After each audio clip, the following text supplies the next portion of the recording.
on this episode of the BBL platform.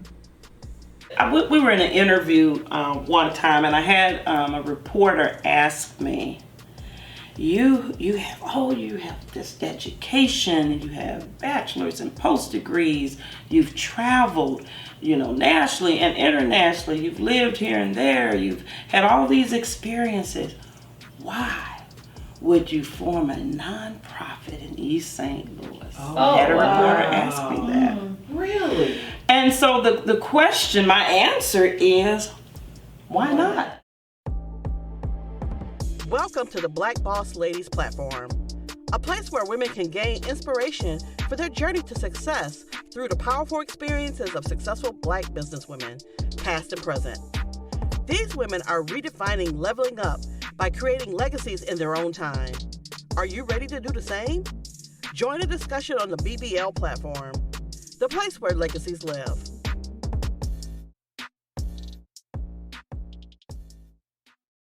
Welcome to the BBL platform. I'm Julia Myers, and this is my co-host, Tiffany Lee. Hi, everybody. Thank you. Joining us today is Lauren Parks. She is the president and co-founder of House of Miles East St. Louis, also referred to as H.O.M.E.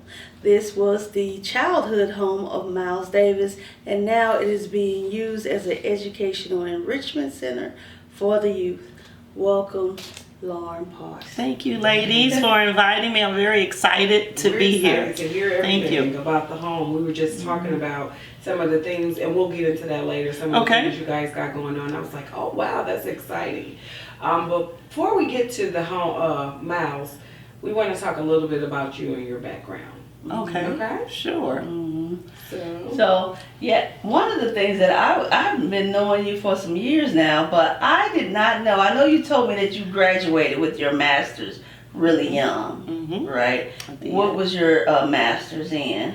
Educational administration. Okay. I actually have, educational administration plus 30.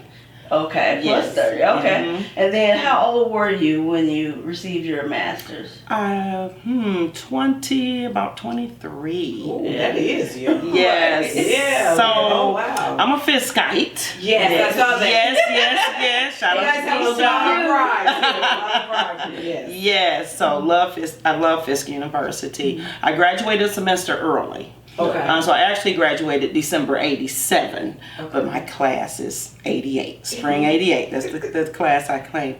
And so when I graduated a semester early, I returned home, and I was made aware of an opportunity at the Southern Illinois University Edwardsville Early Childhood Center, because my bachelor's degree is in psychology from Fisk University. And I said, oh, wow, that's cool. And the gentleman that approached me said, oh, I know you love kids and you really need to go up there and check it out. My wife is the director. I said, sure, I'll go up there. And I toured. Loved it. Oh, my goodness. I loved the Early Childhood Center at SIU. And so I began working there. And the dean, one of the deans at the university at that time, approached me, noticed I was a new face. And she said, oh, welcome aboard. Oh, you're going to work on your master's, right? You're like, I just finished. Exactly. And I said, no, ma'am. I just graduated. I want to rest. I want to rest and just get in, in the workforce. Yep. And she said, yeah, that's nice, but you're going to work on your master's. Yeah. Just planted that. Yeah, she just dropped it right there. And I just smiled. I said, I don't think so. So she came back, I guess about a month later, and she did me like this. She said, come here for a minute. She said, have you enrolled in the graduate program? So she was ready. Yes. Making you do I this. said, no, ma'am, I have not. She said, well, I tell you what, here are the benefits. She said, your tuition, because you're an employee with the university, tuition is covered. Oh, for free. Nice. Yes, she said the only thing you have to cover are your books. And as enticing as that sounded, I still was not really in that mindset. I kind of clicked that off after, graduating. Because you graduated early, so you were trying to get out of there. Exactly. And so she wouldn't hear of it. So I ended up enrolling in the graduate program. So I worked during the day, the Early Childhood Center, and then I went to night classes. And I did end up getting my master's. That's how I got it so young, because I just graduated from college. And I am forever grateful for her pushing me to do that. I was at a very good place in my life. I had just graduated. I didn't have major responsibilities. I was living at home. Yeah, no rent. The only thing I had to cover was my car note. Yeah, I remember those. Oh my goodness, weren't those glorious days? And so I said, okay, this is good stuff. So went in and finished my master's. So see, young people out there, somebody's pushing you to do something. Yes, right. Planting those seeds. Absolutely. Even when we don't, it's not there. I feel like the path sometimes open up, and there's somebody along to say, hey, you should do this. You should do this. Absolutely. And you never know who's watching. That's true. And so always keep your antennas up and keep your options open. And as you mentioned, you just never know when opportunity comes. And so you just have to seize the moment. Carpe diem, right? You just have to seize that moment and ride that wave and hold on tight. It's going faster than you may be ready for, but just hold on and ride it out. There was a level of excellence though, because when you say I finished a year early from school, so I feel like she saw that. She saw it, because sometimes we just be like, I've done enough. This is enough. I'm cool, And somebody says, no, that's not enough. You got to get up. You got to go to the next one, right? And it's trying to do something. And to your point, she did tell me that later. She said, oh, I researched you. I knew who you were and what you had accomplished and all of that. And she said, that's why I kept pushing you, because I knew that you could just go in. And I said, but I was going to do that later. No, not going to do it later. You're going to do it now. Awesome. So after that, you get your master's degree, and you're still teaching at the Early Childhood. And what happens after that? So after I taught there, I ended up getting a position in the Madison School District in Madison, Illinois. And I taught kindergarten there. Oh, really? Loved Madison. Loved that school district. I love that community. Very supportive environment. And it was close to East St. Louis. Of course, I grew up in East St. Louis, and so it was very close and similar communities. Yeah, so I lived in Venice for a couple of years while I was in high school. Oh wow! I mean college. Okay. We live right across the street from each other. Right. We did. Oh really? Yes. Okay. Well, yeah. So I really enjoyed the Madison community. After the Madison School District, a position opened up in the East St. Louis School District. Okay. And someone, knew my credentials. They said, oh, you should apply. And they're looking for a diagnostician. Okay. I said, oh, okay. Can you tell our audience what that is? A tester. A tester, so for the early childhood program. Okay, so that's when you take your child to get placed. Screened, exactly. Okay. And so that too was a rewarding experience as well. Yeah. So I noticed that you also ended up teaching in Hawaii. Yes. How did that happen? Yes. Whoa. That's real far from home. Right. Yes. Yeah. So in the midst of all of these wonderful experiences, when I taught in Edwardsville, I met my husband. Okay. Because he was an employee at SIU Edwardsville. And so, we were married, we had children. I have 2 children, a daughter and a son. And during that time, as I was winding down from the East St. Louis School District, he just came home and said, hey, you ever thought about living in Hawaii? Really? I'm like, okay, that's an interesting question. I said, not really, but what you got up your sleeve here? Oh, I have a friend of mine, and there's a position available for a program that his friend was involved in.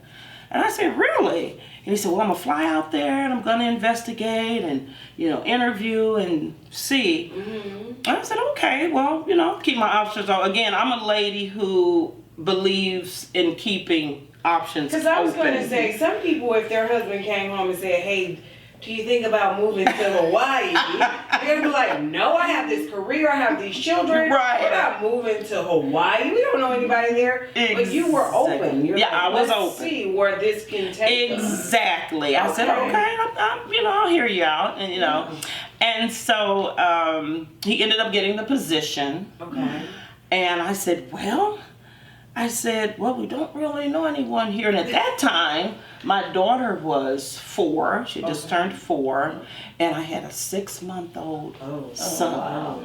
And I said, well, I guess I have a 1-year-old and I'll be afraid right now to move to Hawaii. Exactly. Without a support system. Yes. And I said, well, I guess I won't be working right away. I'll be at home with my children because we don't know. So we get there, and actually before we got there, I get a call from a charter school in Hawaii. Again, someone is, I guess at that time my husband must have been doing this. Planting some seeds. Yes, planting some seeds. I have a wife and has these credentials and this and this. So they call and they asked me to interview, and I was explaining to them. I said, I really, really am honored that you contacted me. I said, however, I have, 2 children. Well, my daughter was old enough to really go to school for, going into 5, going into kindergarten. And I said, I have a baby. I said, I don't think so. I'd appreciate it though. They said, oh no, we're gonna find childcare for you. And I was like, really? So I don't know about that because You're still in a totally different area, different culture. Yes. That you're not really aware of. Exactly. And so they said, okay, I'll tell you what. They called me back. And they said, I'll tell you what, well, if you need to bring your baby with you. To work? That's what I said. I said to work? I'm like, wait a minute. Oh, wait a minute. Well, I think I would start being afraid. What's going on? Exactly. I said, what's going on? What are you guys running here? So it turns out that my husband's friend had an aunt that literally lived right across from the school. I mean, like if I looked out of my classroom, I could see the home. Okay. So I was like, I said, okay, so we're gonna do some test runs here. We'll see. But I ended up waiting for a little bit until the baby got a little older. And so ended up taking the position. And it was a 5-year contract. And we ended up staying for about 6 years. And which was just life-changing. It was just a little bit about living in Hawaii. The culture difference, the distance. Yes. You're still young too. Absolutely. Right? With 2 children. Absolutely. So tell us about that. So the opportunity was just amazing. I mean, it was just such a life-changing experience for the entire family. I mean, to this day, my children are true water kids. They do everything water related, body surf, boogie board, surf, they do it all. And they're excellent swimmers. And so, and I attribute that to living on an island. Right. You're surrounded by water. Right. Exactly. So you don't have much of a choice. You need to know how to swim. Exactly. Right? Yeah. And so that was an amazing experience, particularly for my children. Very multicultural environment, an environment that embraced various cultures, and so that military was there too, right. So military, and you just have, it's just a melting pot. I mean, you have so many different cultures, and that's so refreshing. So many different good foods. Loved that part of it. Where did you live in Hawaii? In Honolulu. And so that's the island of Oahu. And so while we lived there, we were able to go to every island. We befriended to this day, I have lifelong, eternal friends that will forever be connected. We go back and visit. We've been back to visit. My girlfriend who's from there, she calls herself an island girl. She's from there. We were able to really mesh with their family, and their family, they were lived on different islands, so we were able to go to their family reunions and just really be immersed. Yes, very immersed in the culture, and learned so much about the culture and the respect level for their culture. Very, very refreshing. Very family oriented. You're born and raised in East St. Louis, right? And there's this phenomenon on TikTok right now where a lot of black people are moving overseas and in different cultures and kind of learning the different spaces. So I think you did it when it wasn't like probably a thing to do, right? Kind of fell into that. Fell into it. So if someone's thinking about like going to, take another country on for a little while, what would you tell them? Like, oh, definitely go for it. I'm a person who, you can Google a lot of things. You got that right now. You can Google so much. I mean, you can read about it, research, and make decisions based on that. But I'm a believer in travel if you can. Even if you're not going to set roots there, just to travel and experience. It's a big world out. It's a big world out there. And there was an article when I lived in Hawaii, and the headline, so appropriate, read, "Let's face it, we're not like the other 49 states." Not at all. I loved that because I'm sure that is very true. But with that being said, with it again going back to being a melting pot, just being able to hear different languages, learn different languages, experience different cultures, just being exposed to that. And again, I'm very thankful that my children had that part of their upbringing. And so that was very refreshing. So yes, if you can, do it. Go travel if you can. And like I said, if you don't want to live there, and that's fine, but just go experience a little piece of it. Right. So you spent 6 years in Hawaii. What do you do after that? What brought you guys back to the mainland? Well, after the contract ended, I said, do we just kind of hang out here and continue to teach and stay on the island, or do we head back to the Midwest? What's our next move? So it turns out that my brother, Alvin Parks, was running for mayor. Of East St. Louis. Yes, of East St. Louis, and that was December. Well, let's see, we moved back December 06. Okay. 06. And so when we returned, I kind of, heard he was running, and I was like, okay, that's cool. And he had held other elected offices as well. So when we returned home for Christmas, because that was December, right? In 2007, January 2007, his campaign really took off.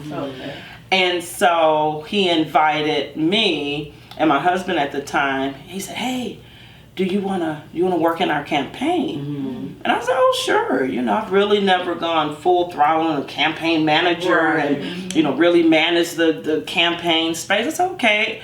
And we had just returned, so I had been interviewing for positions in education. I was just getting ready to do that and continue to do that. And then he asked me to do this. I said, well, this is kind of a shift, and I had not landed another job because I was not actively looking, but kind of looking right. Out there. Exactly. Because I've been away, for about six years. So I said, okay, I'll do that, no problem. Jumped in and learned so much. So this is a whole new space. I love how you just take on like new things, challenges and new things, though. Yeah. Some people will be like, no, I that's not my area. I don't know anything about it. Especially politics, right? Absolutely. Because that's a whole nother game. It really is. Michelle Obama talked about how she didn't really like that stuff. Yeah. Absolutely. The ugliness can come with it. So I hate this. Yeah. I mean, we always talk about the politics of is in everything. Oh my goodness. Running for an office can really be an taxing. Absolutely, because it's not just the candidate. Right. It's the family. It's your friends. Even if like you do something normally like a mistake, it becomes very big. Oh my goodness. Oh my goodness. Now the world is looking at you. Yes. And even on the and they're looking at your level, past. Absolutely. Right? And the past. Right. So exactly. And so, to your point, I jumped in, but it was my brother. Right. And I'm thinking about, you mentioned Michelle. I'm sure she said, okay, I'm going to go along with this because it's my husband. Right. And you do certain things for your loved ones. You step outside of your comfort zone. So we jumped in. It was very invigorating, very educational. Met a lot of wonderful people on the campaign trail, and really, really getting a handle, because again, I had been away, but really getting a handle on where the city was, where it had been, where is it currently, where do you want to go, and just being in that environment was very exhilarating for me. So what would you say would be a takeaway from that? Like, what were some learning things from that? I went in, again, as you mentioned, I'm a very open-minded person. And so what I took away from that is always be open-minded. I know our society, we're very judgmental. Yeah. We're very judgmental.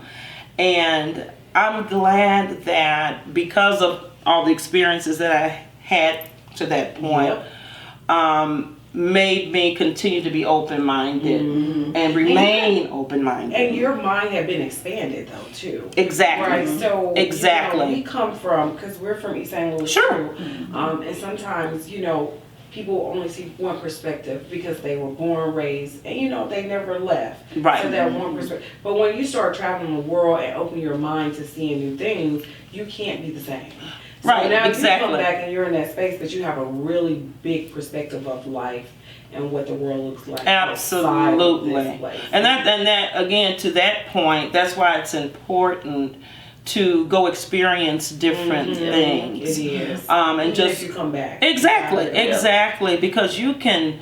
East St. Louis poured into me. I'm so thankful to have grown up in East St. Louis. That community as a whole poured into me. And so everywhere that I've lived poured into me. And I was just open-minded lady again. And I'm just taking it all in. I'm taking it all in. And just really, everything is not unicorns and rainbows. No, everything's not life. Right. Everything is not. Even if they're born, sometimes it might not be the best for you. Right, exactly. So you have to kind of shift through the muck, pull out all of those positive experiences and exposures, and apply it to where you are. Right there. Don't they always say bloom where you're planted? I think is one of the sayings. Bloom where you're planted. And so I was very, even if it's on concrete. Exactly.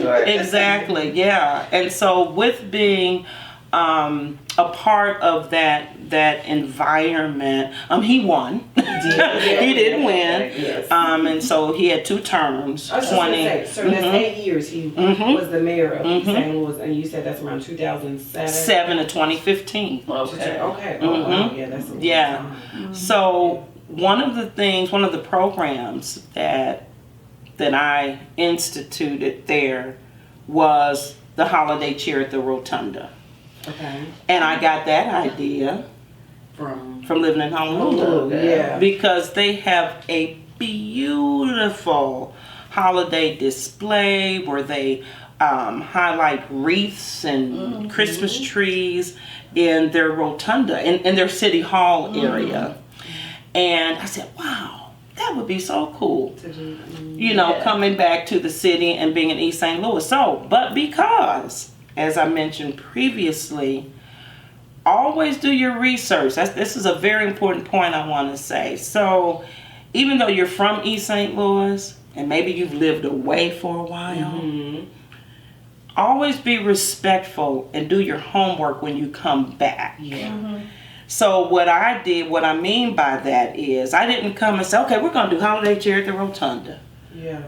No. No. I went to every department.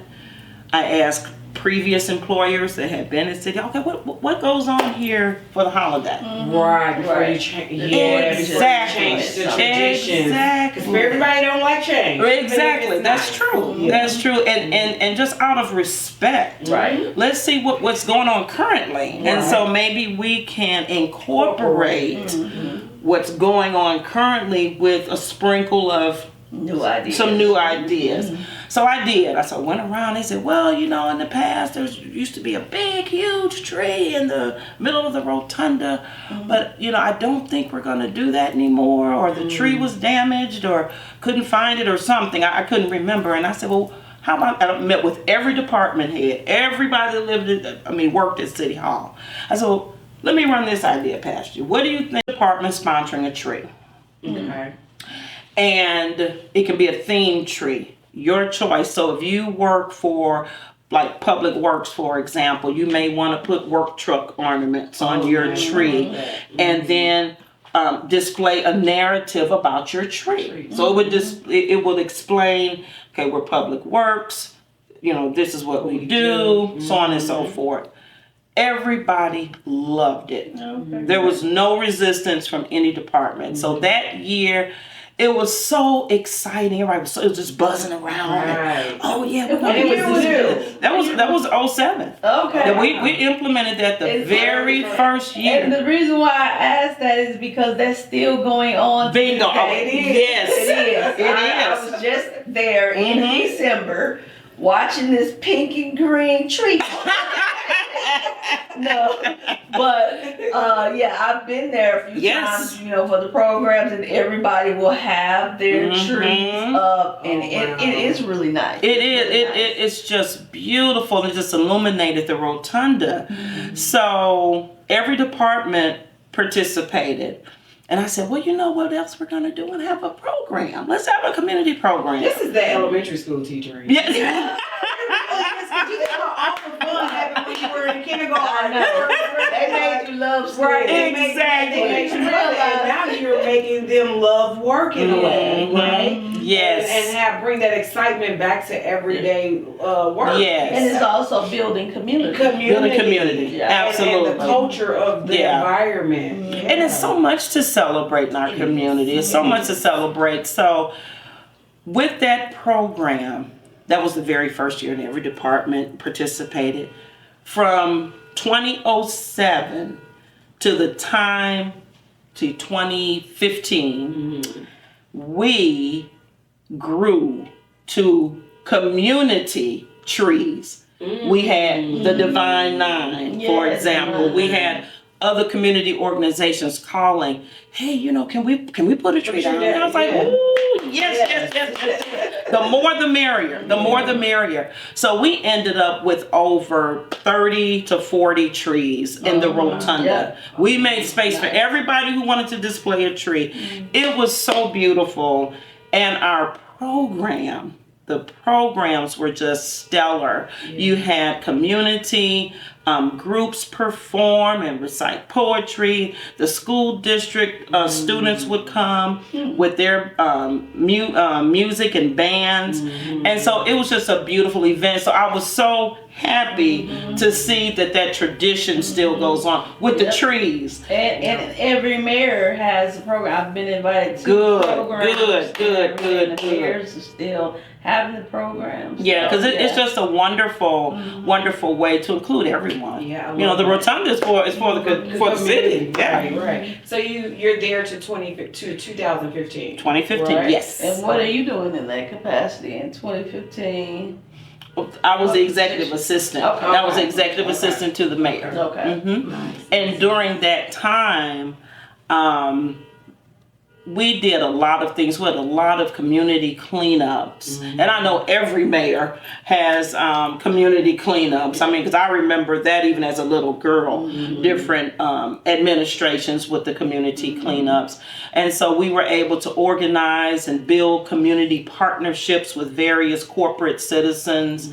So that was what was very successful.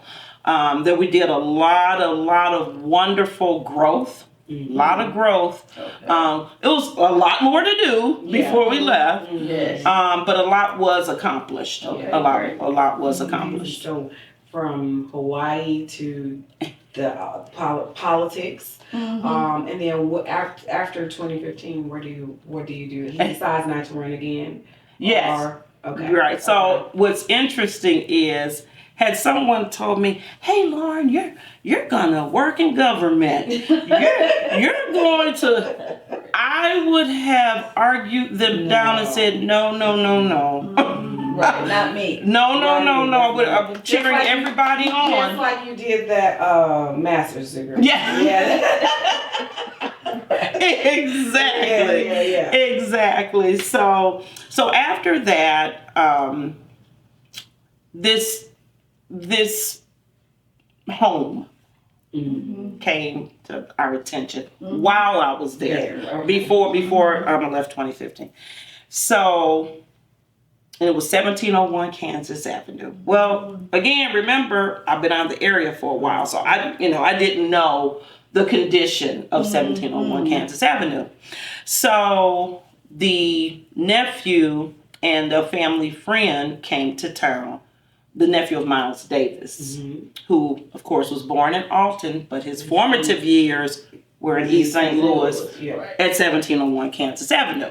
So they came and they wanted to donate the property to a nonprofit organization because they had mentioned that their families were no longer in the area. Not many of them were in the area. They had lived away. Miles Davis family. Right, correct. And so the last relative to live in the home was his brother Vernon, and he passed in 99. And so I think there was another organization maybe in the house briefly for maybe a year or so after he passed. But then after that organization moved out, the home was just pretty much closed. It was closed. And so they wanted to donate to a nonprofit. So I said, oh, okay, that's interesting. Again, we were still in office at the time. Okay, do you know any nonprofits that may be interested? So on and so forth. And so a lot of the nonprofits, to my understanding, declined. Now, keep in mind, because we during our tours, we offer tours by appointment. So during the tours, we always say that the home was closed for an extended amount of time. Let's say 15 years, 10, 15 years. So we always say, imagine not cleaning your house for 15 years.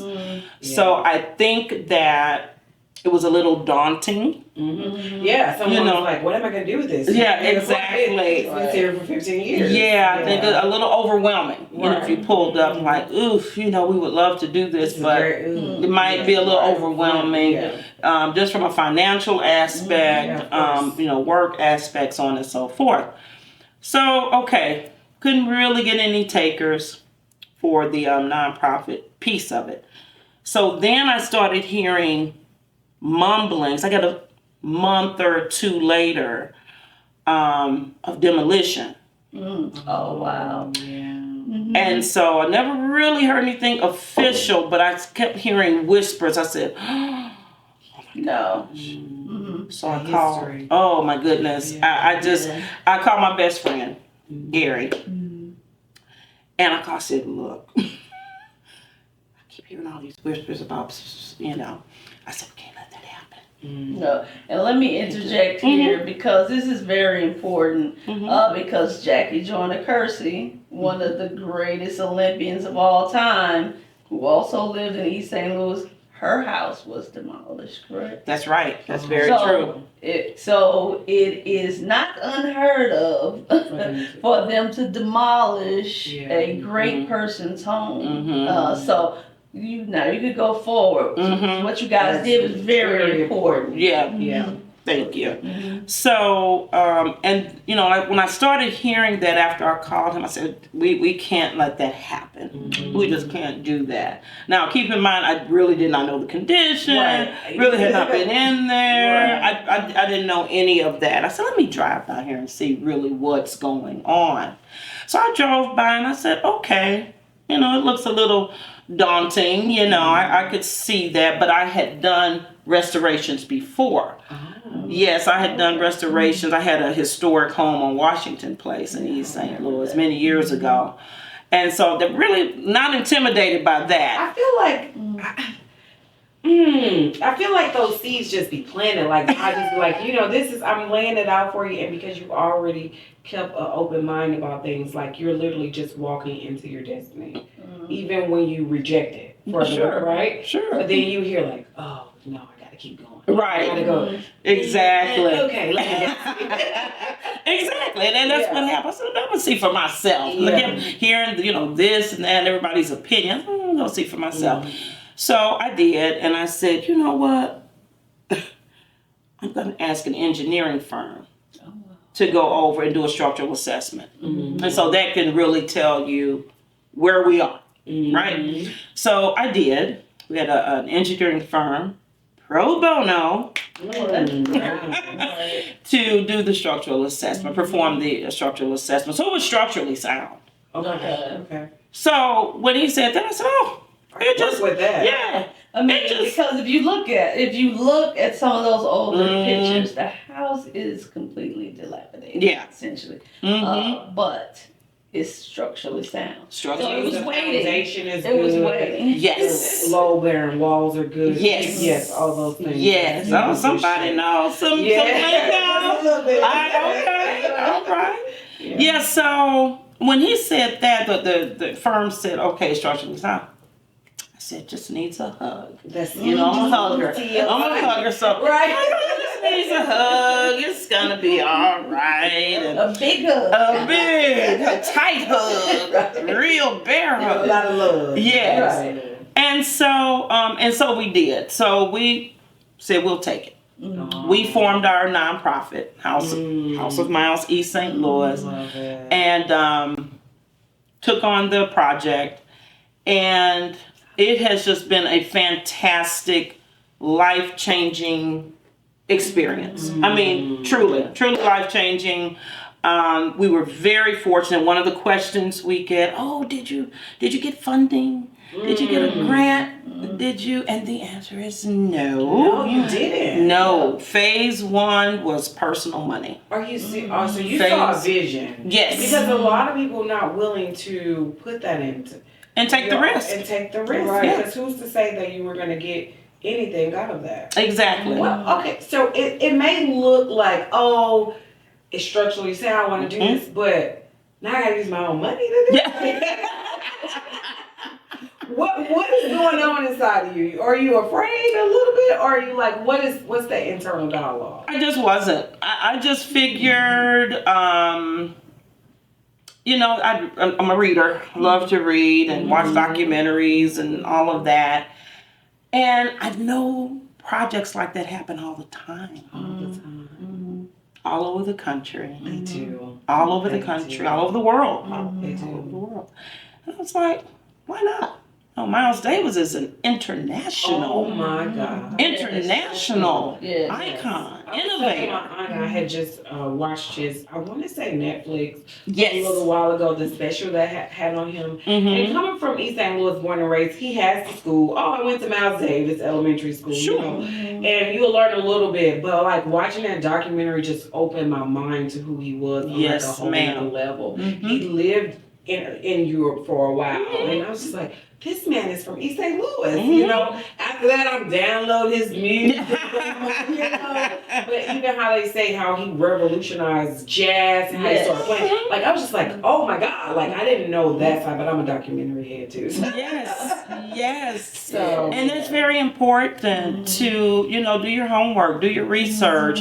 And I just knew, as I said, that these kind of projects happen all over the world, you know, in different ways. And I just knew I didn't have time to really think. I just knew we had to get this home, save this home, and we didn't want it to be demolished. That's all I knew. I'm just here, I'm taking Right. it home. Yeah, and that's what one of the things when Lauren first opened the home, and that's why I told her, this is truly inspiring. Oh, thank you. And it really was, because you just have these homes of a lot of great Black figures, and they just they end up being demolished. Somebody has to tell our story and keep our story and keep our history. There it is. There it is. Because I know we were comparing Miles Davis' home and Chuck Berry's home. Yes. Right. Yes. I've since talked to an organization who said that they're going to try to take on the task of redoing That's right. Chuck Berry's home. Fantastic. But to this time, it's in North St. Louis. North St. Okay. Yeah. Okay.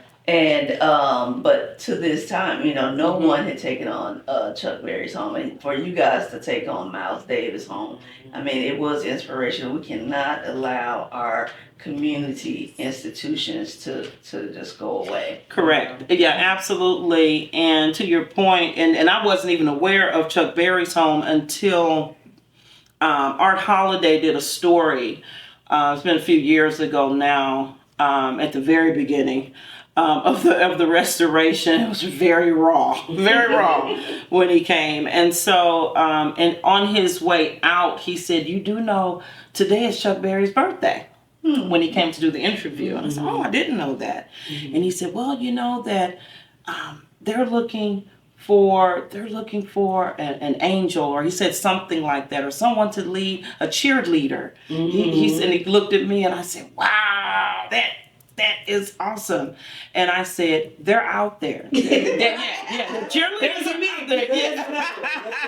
We're going to keep on this Yes, right here. yes, absolutely. Because people will start seeing that light, though. And you have to know when it's like, well, let me save and stay focused. Exactly. So phase one is out of your own pocket. What does phase one look like?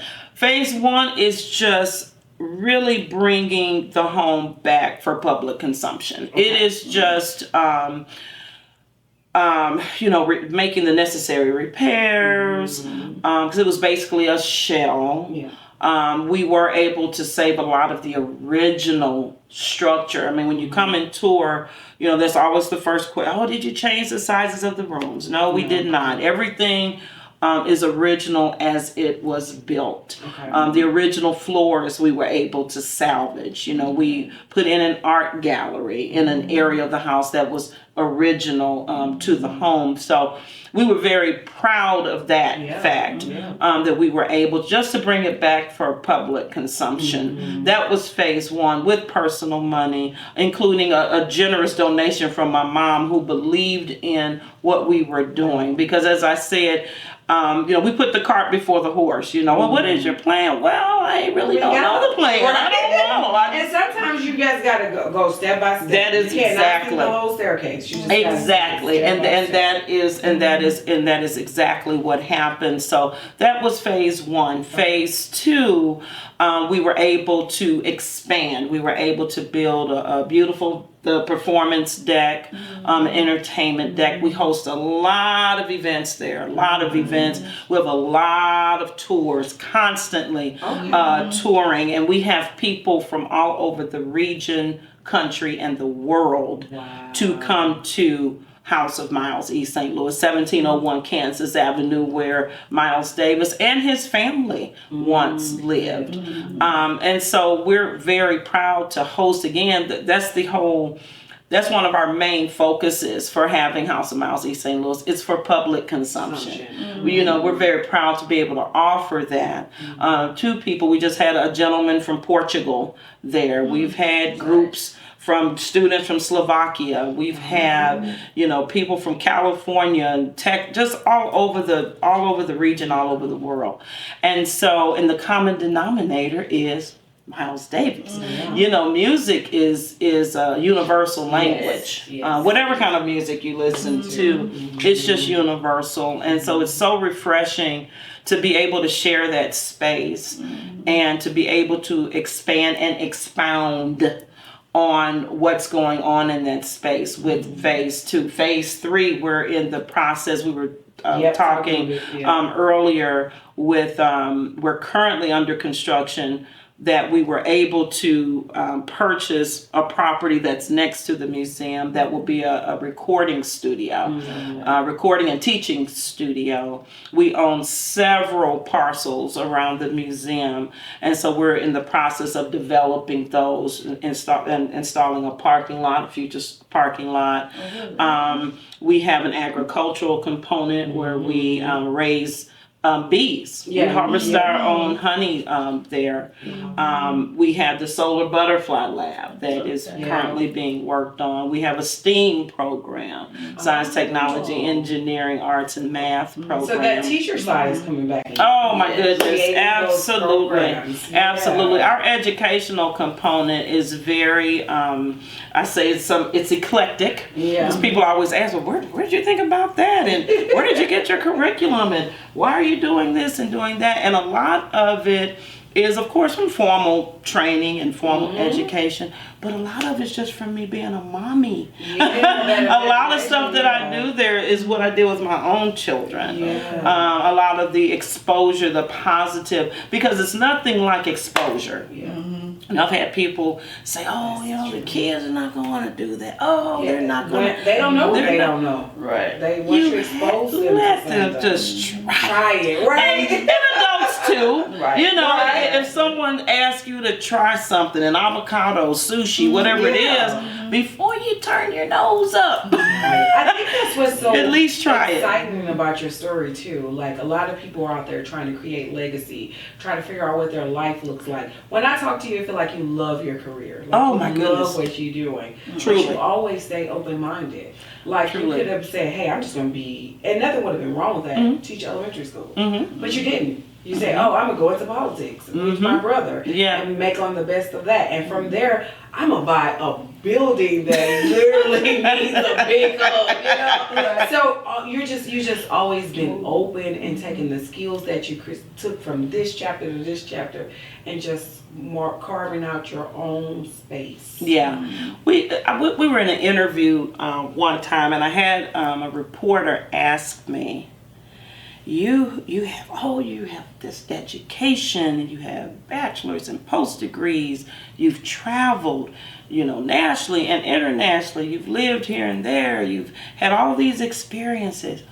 Why would you form a nonprofit in East St. Louis? I had a reporter ask me that. Really? And so the question, my answer is, why not? Right. I feel like they didn't take in consideration of talking to you, because now when you tell your story, wow, it just fits. Yeah, and why not? As I said earlier, that community poured so much into the woman I am today. We always say, and we tell our students, that we all have a mentor. Someone in your life impacted you, whether it's your parents or a teacher, a neighbor. Someone impacted you and impacted your life in a positive way. And so for me, not only, of course, my family, but the community did. There's so many mentors, teachers and principals, and the lady that works at the grocery store, the corner store, just all of that poured into who I am today. And I'm forever grateful to the East St. Louis community for pouring into me. So I took what was poured into me And gave you back. And was able to experience so many different things along my journey, that I'm proud to bring what I learned away from East St. Louis back to the community, and to be able to pour into the community, and also along the way be a part of the renaissance, if you will, with 1701 Kansas Avenue, which is where Miles Davis grew up. And we had another reporter ask us, had we planned to move the house?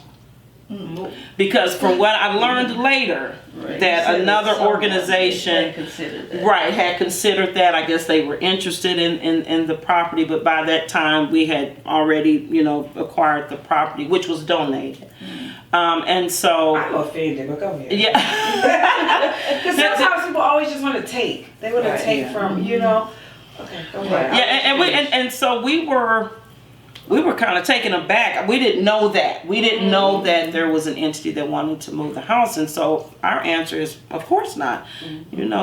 he grew up on this corner. Right. This corner. Soil. Right. This And, you know, he yeah. walked up 17th Street to Lincoln High School, you know, where he was a member of the band under the direction of Mr. Elwood Buchanan. You know, he walked to Lincoln Park up 17th Street where he learned to box as a child, and he continued to box throughout his entire life because he said it helped with his breathing and his rhythm. So that boxing ain't no joke. Oh, I know. It'll whip you in shape.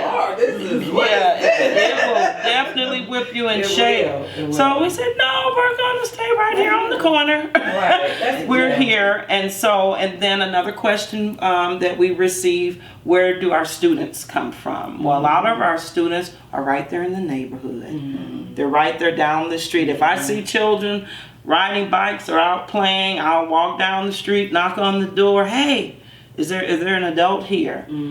Talk to the adult. We're House of Miles East St. Louis. We're right here on the corner. We offer educational enrichment programs at no cost on Saturdays. So are you interested? You know, your children can walk right down the street, you know, and have a great time, nurtured, loved, learning, and they come back home because. Are you getting any funding now, though? Oh, we are. Yeah, Okay. since the inception, yes, we've gotten, thank goodness. Of course, we're 501c3, so we're always raising money. So we have, you know, fundraisers. We've gotten city funding, state funding.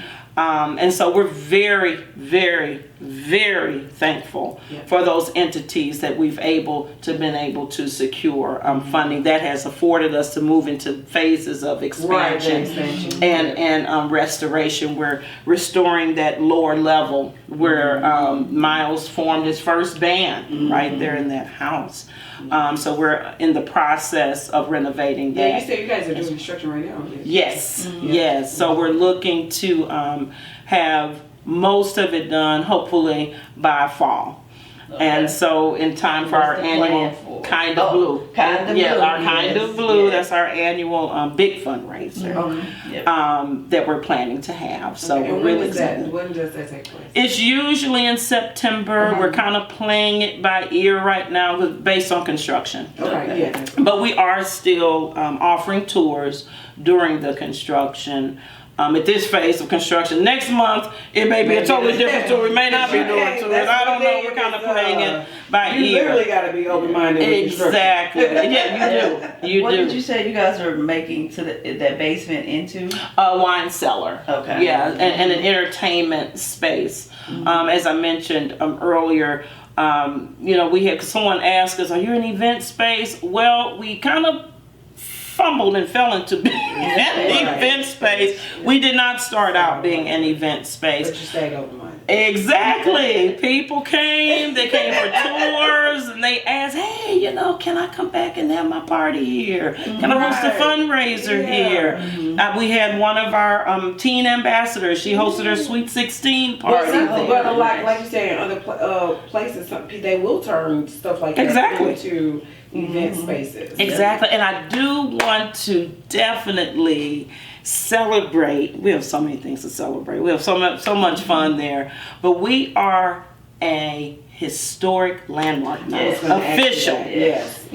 St. Clair County, Illinois. Yes, thank you so much. A lot of protection comes with that, right? Yes, yes. So we have the official plaque. It's on the museum when you pull up. So we're really excited and very proud of that designation that we were shocked. They actually, their committee scheduled a tour because all of our tours are by appointment, and we did not know who they were. We just said, okay, you know, you want a tour? Great. And they came and it turned out to be the committee. But we did not know that until a month later when we received the official notification that we had been deemed a historic site. So we're very excited. And speaking to those tours too, if you have a school locally, a lot of schools bring their children in. Yes.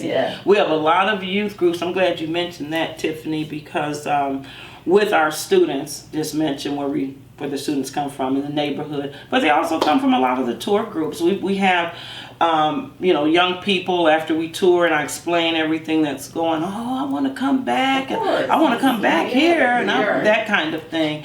And one of our students, I love to tell this story. She was at the tour, and so we have scavenger hunts and we do all kind of fun things, particularly with the youth groups. And at the end of the tour, she came and she said, I feel something in here. I want to come. 14 years old. Oh, really? 14 years old. I want to come back here. I want to come back. I said, oh, that's great. Be sure, take my number, take a flyer, have your parents call, and we would love to have you. So we continued on the tour and we're walking around. So she pulled out her phone and she said, here, my mama's on the phone. My mama's on the phone. She called her mother. Oh, wow. While she was on the tour. While her mother was at work. I said, oh, wow. I'm sorry, ma'am. I didn't know she was going to call you. But I guess she figured, adults sometimes forget. Yeah. I'm going to make sure you remember me. But it was so sweet. Yeah. And we always tease her parents. Now she's a graduating senior this year. Just graduated high school. But we always teased her parents and told them, you didn't enroll her. She enrolled herself. And we're just letting you tag along. Just letting you tag along. She feels somebody. Yeah. Things that can happen at you at a young age can stick with you. I remember being in Chicago in 6th grade. Mm-hmm. And I came home and I told my mom, I'm going to move here. And she was like, you gotta move, and I live there now. And I was wow. Yeah, really? And she said that she didn't have. Now this is her story. It's my mom's story. It's that part of my story. So she said she did not have the money to send me to Chicago. Okay. But she used the bill money, and when the bill came, the next month it was paid. So some things. Yeah, those seeds have to be planted. Yes. And you never know what seeds you planted. Never know. You never know. Because you guys are working with some large organizations. Mm-hmm. When we're talking about youth programs, it's a lot of great things that you're doing. Can you talk about some of the organizations? Yes. Oh my goodness, we have so many wonderful community partners. One of the most recent, you're probably referring to our opera. Mm-hmm. Our students create your own opera is the program. So a lot of our programming, it's done in modules. So as I mentioned, our programs are usually on Saturday because most of our children are in after school programming at their schools. Mm-hmm. And so on Saturdays, and we try to remain open during like spring breaks or fall break, or if you have a day off of school and parents still have to work, we want to offer like a one-day workshop, just so they're in a safe environment, a productive environment. So at any rate, so one of our community partners is Opera Theater of St. Louis, and so that has been a beautiful, beautiful partnership, beautiful marriage, where the students perform, they write, they produce, and they direct and perform their own opera. Oh, wow. And it's usually a 5-week program, and with the finale day being the performance. And so that has been just a wonderful program. And another play that we did, I have to mention Miss Tiffany Lee. Miss Tiffany Lee was the author, right, of that script, and we had such a great time that year when Miles met Chuck. And so it was based on if Miles Davis and Chuck Berry ever met. And so I know there have been numerous stories and news clippings and things. That's a question, and according to, from what I understand, it has not been proven if they really ever met. So the play, Gary, our vice president, he thought of a concept, and he and Tiffany really came together, and Tiffany helped bring that to life. And we had such a wonderful time with the students performing Melodies in the Wind, right? When Miles met Chuck, and it was so interesting just watching them really develop that seed. That idea was planted, and the students, along with Tiffany and Gary, really developed that.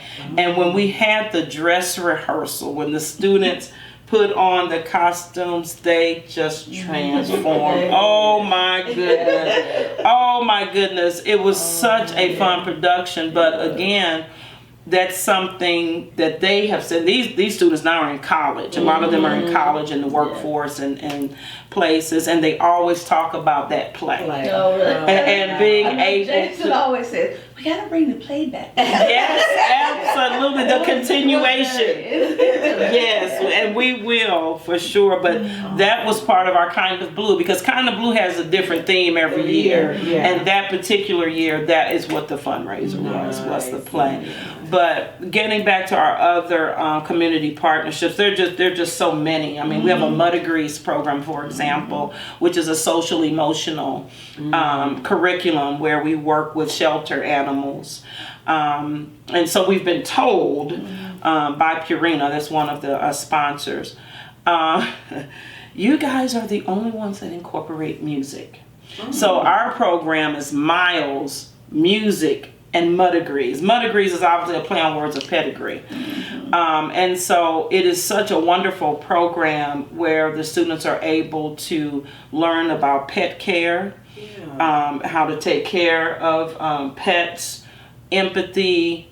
You're really great at care. making it all go together. Oh yeah, and that's it. That's it. That's things that seem like they don't have anything to do with each other. You put it in that pot. That melting pot you and you make it work. It has to. It has to. It can't be a thing of, okay, we're going to come to this place and we're going to do some fun stuff and then we're going to leave it there and then we're going to go. It has to mesh. It has to be, it has to all work together where you can apply it in your everyday life. You know, and so that's the fun part about our curriculum. And a lot of times how our curriculum flows, you're multitasking. You know, you may be working in the garden.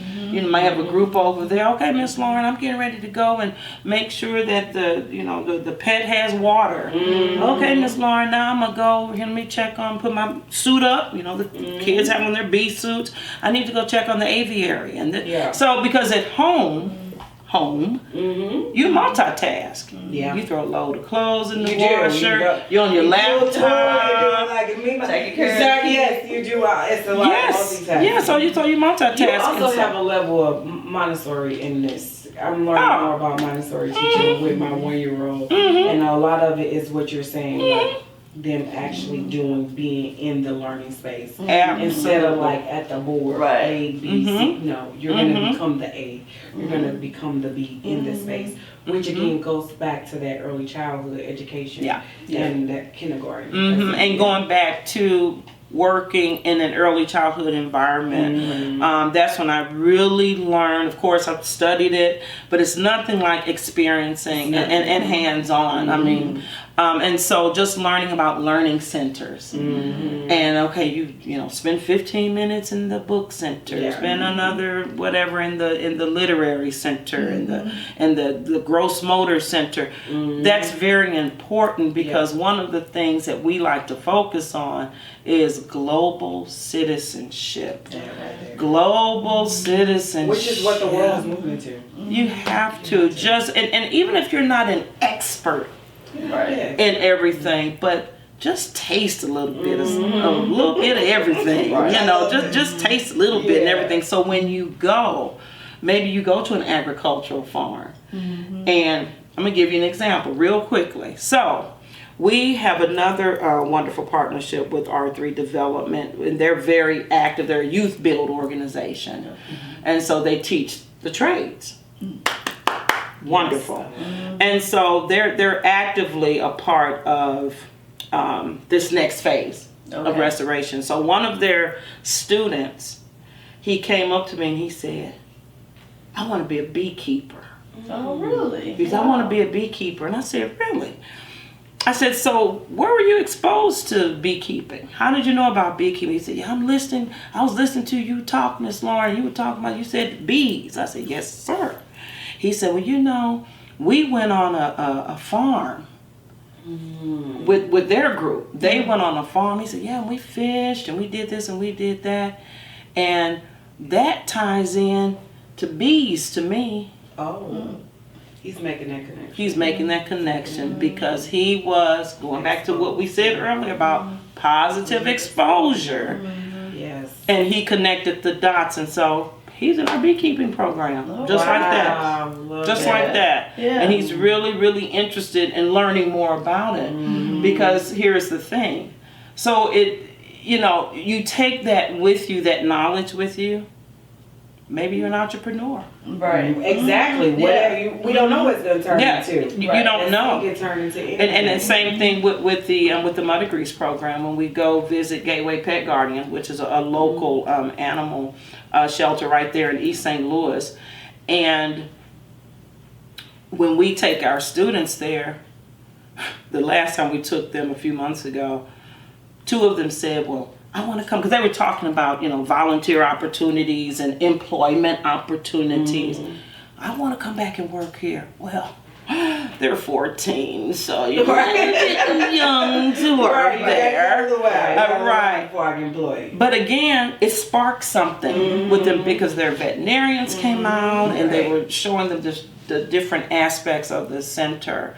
A lot of them, we've never been to a shelter. I've never been to a dog shelter. Right. I've never, so again, we're very proud and delighted when we can, offer opportunities, positive exposure opportunities. And a lot of the students can make their own assessments. Right, exactly. Yeah, you guys recently worked with Missouri History Museum, right?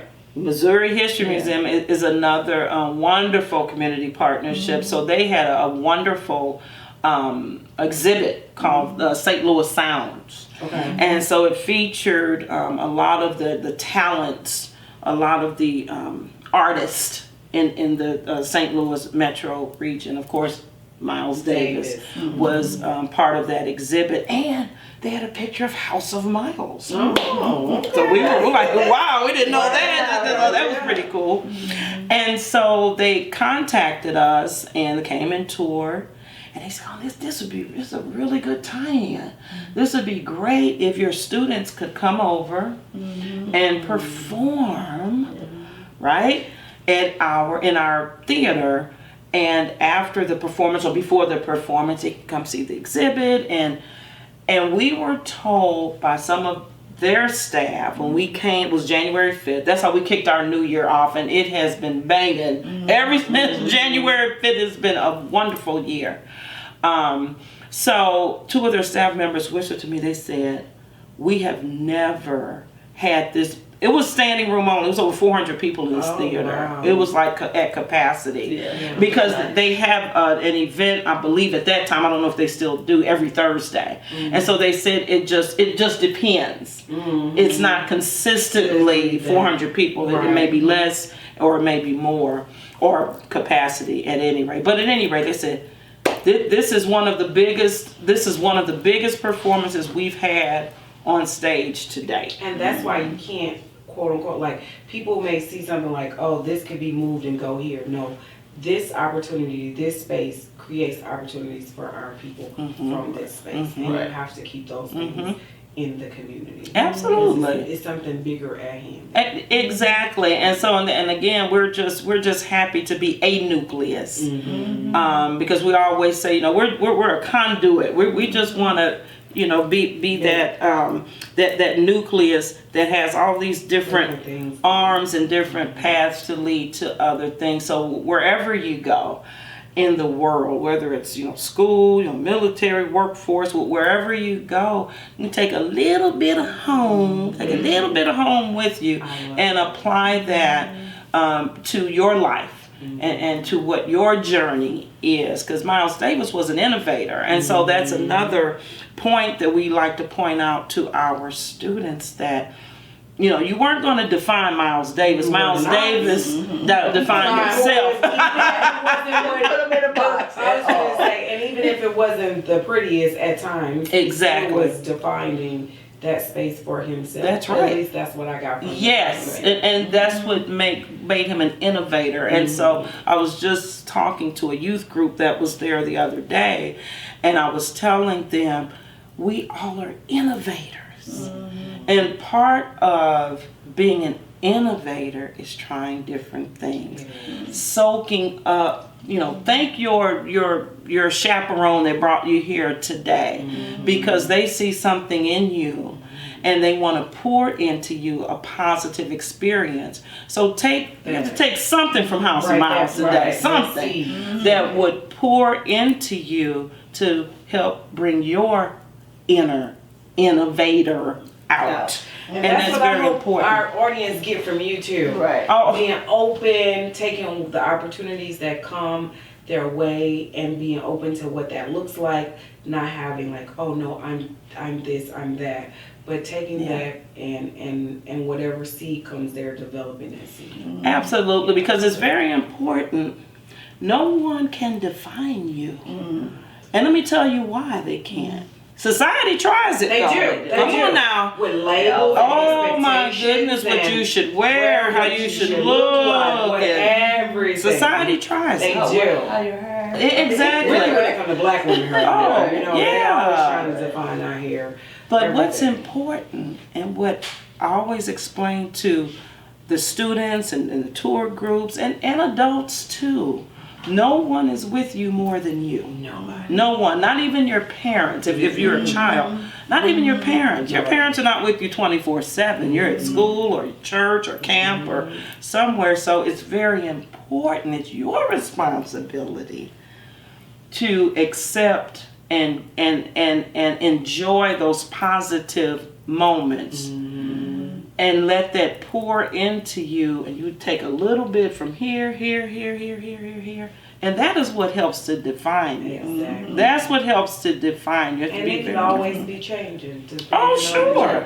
That's what life is about. Exactly. Yeah. Exactly. I would further that as well, because oftentimes it's not just those definitions, but somehow those definitions lead to what you can and cannot do. And that's the most important thing about it, because once the people define you, then that says, well, you can't be here in this space looking like this. Right?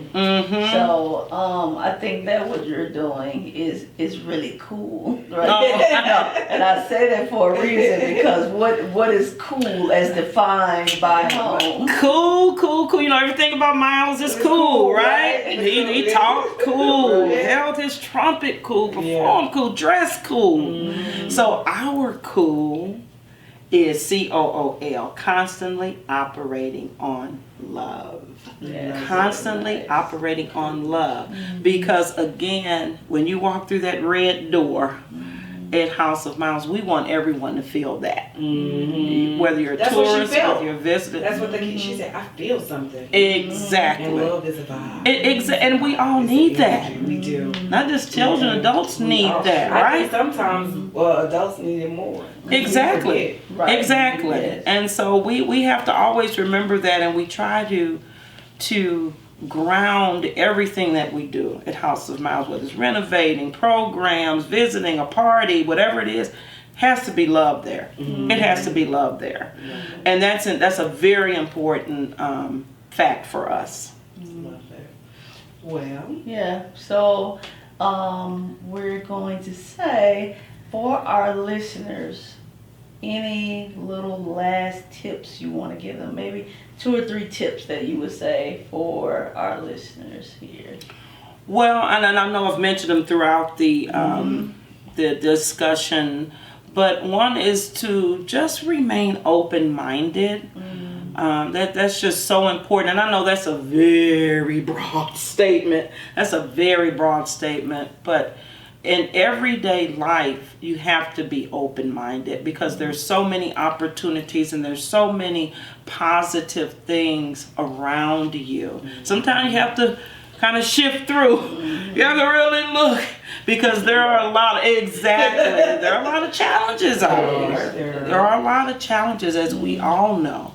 There are a lot of challenges out here, but there's a lot of good and there's a lot of positive. So stay open-minded. Also, have grit. Have grit in everything you do. Everything you do. Our VP always says, with our project here, not doing this is not an option. It's not an option. So you have to have grit in everything you do, whatever it is, whether it's entrepreneurship, whether it's your job, being a parent. A whole lot of grit. Oh, a whole lot of grit. Oh, a whole lot of I grit. thought I had grit before. Junior with a 1-year-old.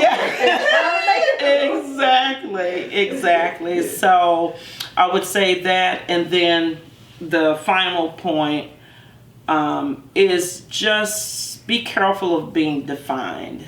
Just define yourself.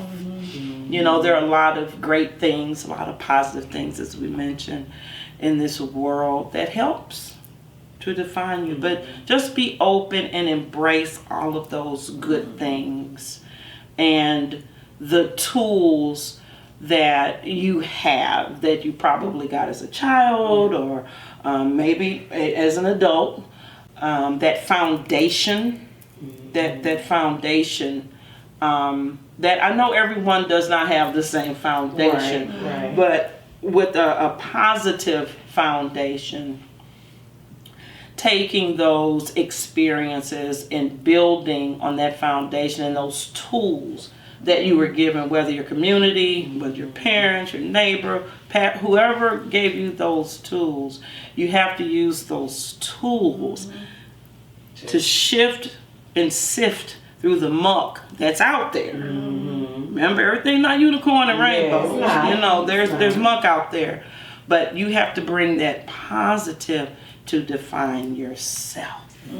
Because you are awesome and beautiful and capable and all of those things. And so continue to pour in yourself. And what, Miss Lauren? Because I tell my students, what do you mean pour into yourself? How do we do that?